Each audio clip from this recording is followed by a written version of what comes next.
Why do so many of us remember the Barrens like we actually lived there? I know that sounds dramatic, but after reading through the comments on a Reddit post I made, I don't think it's just me thinking that. And what surprised me is that people weren't really talking about experience or leveling routes. They were talking about feelings, the warmth, the dust, the roads, the crossroads feeling like home. One commenter said they could feel the warmth and taste the dust from this area. Another person said the crossroads felt like home.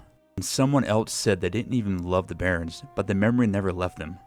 That is what I want to figure out. How did this dusty, inconvenient zone become one of the most remembered places in classic WoW?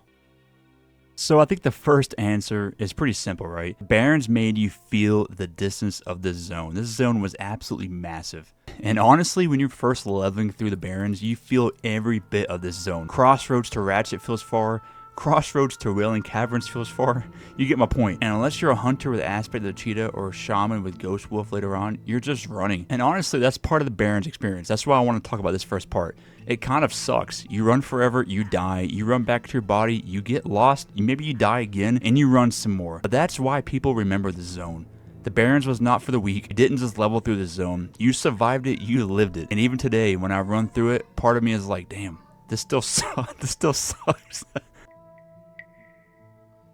But that is the weird thing about the Barrens. As much as the running sucked, you still had this one place in the middle of it all that kept you coming back to, the Crossroads. We all know the Crossroads. And the Crossroads wasn't just where you grabbed quests.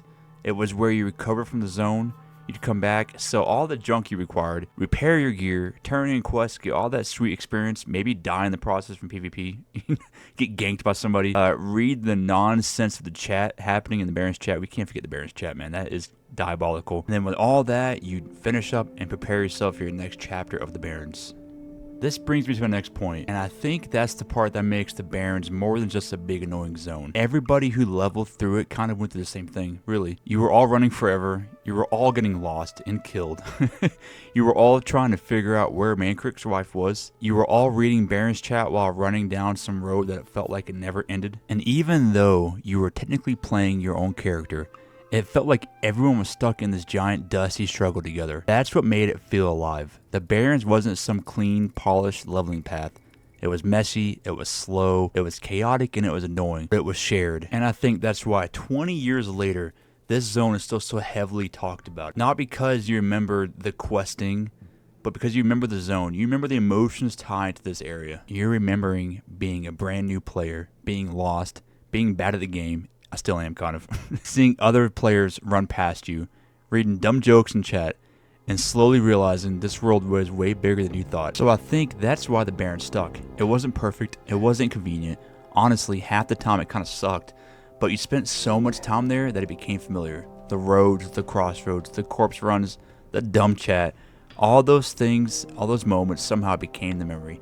The Barrens felt endless back then, and maybe that's why we still remember it now.